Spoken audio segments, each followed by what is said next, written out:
Добро вечер. Под контрола се ставени двата големи пожари што денеска беснееа на истокот од земјава кај Бигла Делчевско и во околината на Пехчево кон бугарската граница.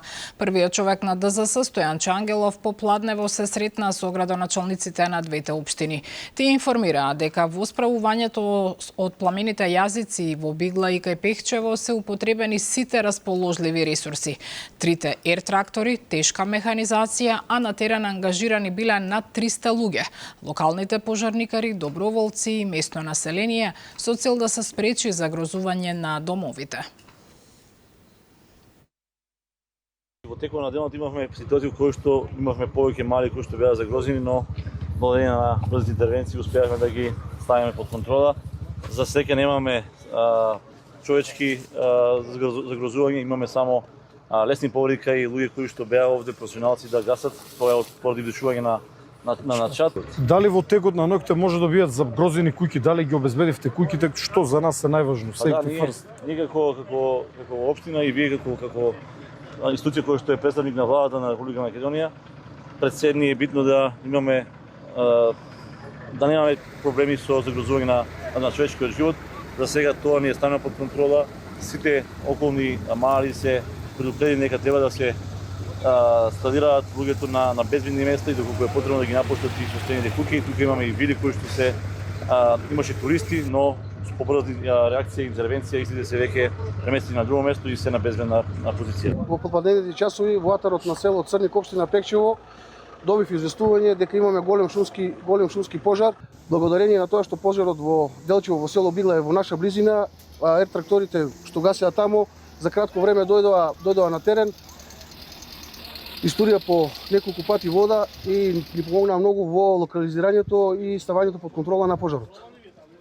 Благодарам градоначалник ова што го направивте овде ремек дело, бидејќи не очекував дека овој пожар ќе биде ставен под контрола, но работата уште не е завршена, се уште се гледа чат. Се надевам дека е добро заокружен, дека нема да побегне надвор. Пожари во Борова шума од нашето досегашно искуство и заедничко, знаеме дека тешко сега се. Во некои од скопските општини се уште има водни површини на кои се собираат комарци и покрај апелите на здравствените власти за нивно сушење. Експертите велат дека празнењето на застојната вода е клучно во битката со епидемијата на западно-нилска треска, која досега зеде 5 жртви. Поединецот, па до општините и на крај до министерството, значи имат голема улога. Сепак треба да се грижиме за своите дворови, ако сме во куќа, во однос на одложување на отпадот, одржување на дворното место, да нема застојана вода повеќе од 5 дена. Истото и општината треба тоа да го прави, да ја следи справноста на фонтаните, на езерцата, редовно да се третираат јавната површина, редовно одложување на отпадот и да влијаат во едукацијата на граѓаните. Тие се превентивни мерки кои што секако влијаат врз размножувањето на комарците. Доколку ние ги одложиме местата каде што би се развивале, ќе се намали нивната бројност. Граѓаните од семејството на заболениот не овозможуваат пристап. Ние може на дворешниот дел околината да испрскаме, но не во нивните дворови, тоа е приватна сопственост. Тоа секако дека треба на повисоко ниво да се реши, да во ситуација на епидемија дека мора тоа да биде спроведено по налог. Продолжуваат партиските реакции по одлуката на ОЈО-ГОК да го затвори предметот за модуларните болници. Власта обвини дека се штити Филипче. Опозицијата пак бара извинување за нападите во претходните 5 години. За Ислама Бази, обвинителот во заминување, морето од документи вештачење за модуларната болница во Тетово не значеле ништо. Не значел ништо ниту фактот што 14 лица живи изгореа во истата болница.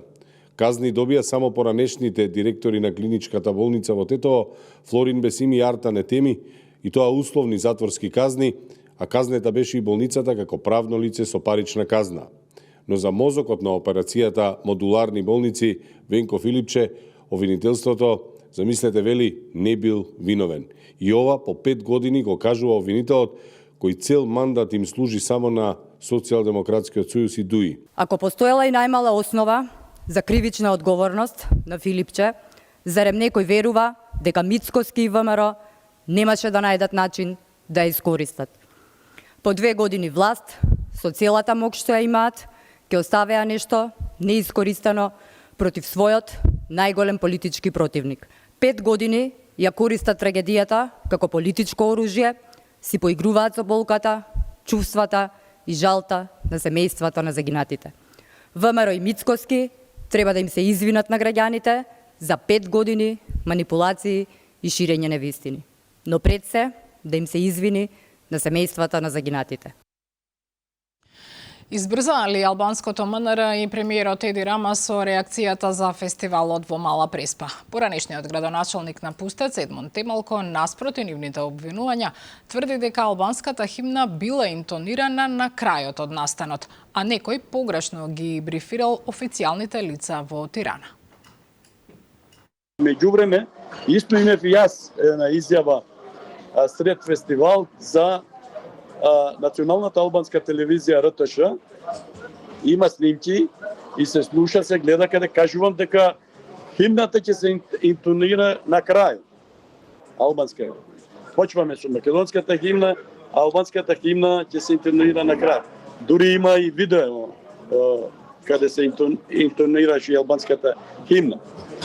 Технички пропуст на смисла го зборувам заради не се пуште на почеток. Чудно е и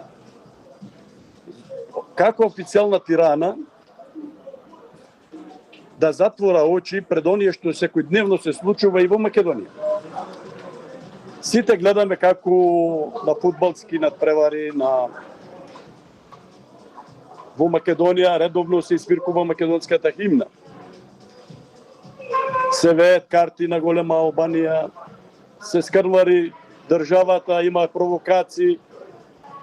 Па никаде во нито една изјава на било кој политичар или медиум во Албанија немам видено реакција. Согласно Законот за пензиско и инвалидско осигурување, во септември е предвидено враќање на процентуалното усогласување на пензиите. Прво по неколку линеарни зголемувања. Согласно со методологијата, пензиите се усогласуваат 2 пати годишно, на 1 март и на 1 септември, а во пресметката подеднакво учествуваат двата клучни економски показатели – порастот на просечно исплатената плата и порастот на трошоците на живот. Според првичните пресметки, врз основа на објавените податоци од Државниот завод за статистика, пензиите би требало да пораснат околу 3%. За пензија од 20.000 денари покачувањето би било околу 600 денари, а за највисоките пензии од 50.000 денари би било 1.500 денари. Конечниот процент треба официјално да биде утврден од надлежните институции. Според последните податоци на Фондот за ПИОМ за јуни, во земјава имало 350.671 корисник на пензија, а просечната пензија изнесувала 28.103 денари. Вестите завршија. Останете со Канал 5. Пријатно.